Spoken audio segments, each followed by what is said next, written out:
Ayusin ko muna ito. Hindi ko na nagawa yung may aso. Yung tupiin ko dito guys, di ko na nagawa. Kasi kahapon, itong OA kong anak, si EJ, bigla ako napatakbo ng Cubao. Kaya kahapon guys, wala akong nagawa dito sa kainta. Diba? Mga tupiin ko to, mga ayusin ko sa aparador. Ayan. Ayan.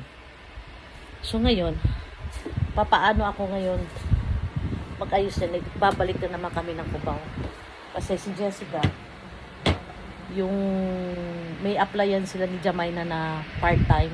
Ano lang, 12 days yata, 5 days. Sayang naman, kasi break. Summer break nila. Kasi next week yata. Next 2 weeks, mag-ano na naman sila.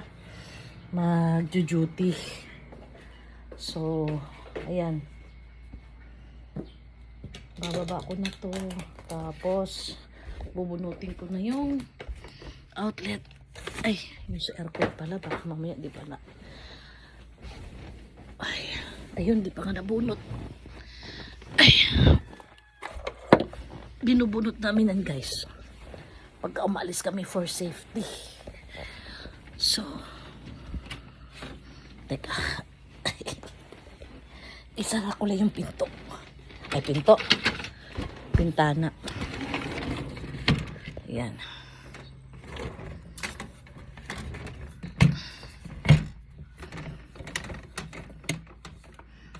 Yan guys, 7 million na daw yan. Ayan. 7 million sabi nung friend ko. Dati magkano lang yan. Ano kasi yan? Nabenta na sa ibang company.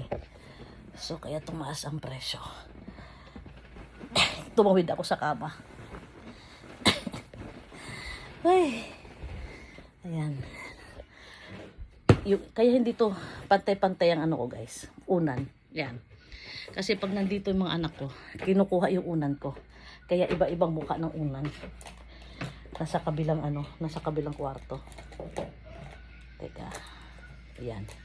Pababa na ako.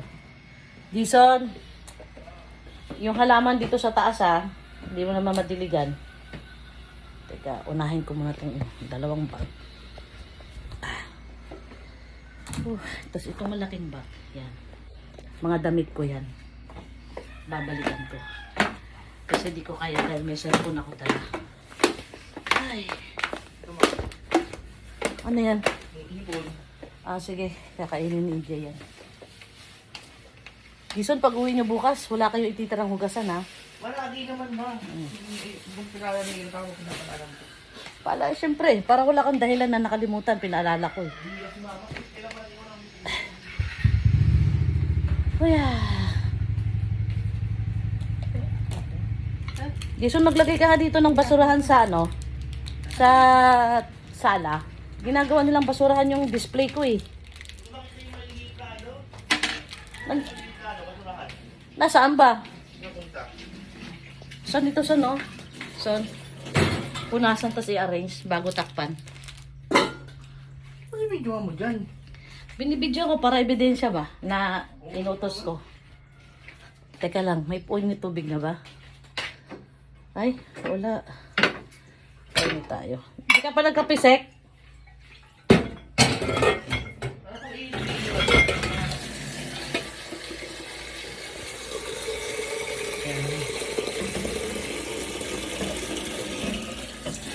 Magkakape lang kami guys, tapos alis na kami. Ano oras kayo alis, Jason? Kasi sila Jason aalis din. Kasama si Joanna. Mamamasyal daw sila sa UP Town. Kami naman nakasako, uwi na kami sa Cubao. Anong gagawin niyo sa UP Town? Ito lang ang gagawin ni Gina doon. Ha? Gusto din yung galang Joanna. Okay. Labahan. Si Summer nasa kwarto pa, kunin mo na. Ito. Ilagay mo na nga mga labahan sa, ito malinis to Ha? Kay Gia? Labahan niya? Ah, okay. Sige, ano ba? Mama! Akitin. Paano makalabas sa kwarto? Nasa terrace na nga nagpapaaraw. Ano sa terrace na? Mamaya na, magkakape pa naman kami. Ito guys, damit ko. Ayan. Summer, tapos ka na nagpaaraw?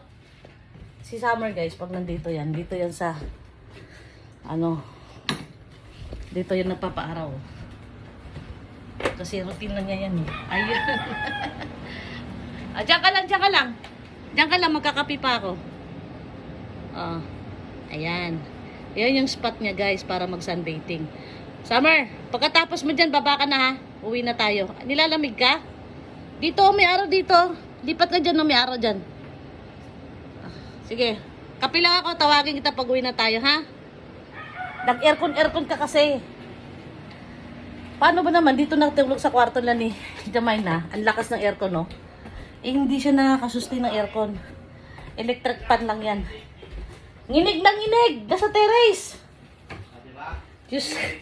Paano kasi, sino nagpasok sa kanya kasi sa kwarto naka-aircon kasi? Si Summer. Kaya,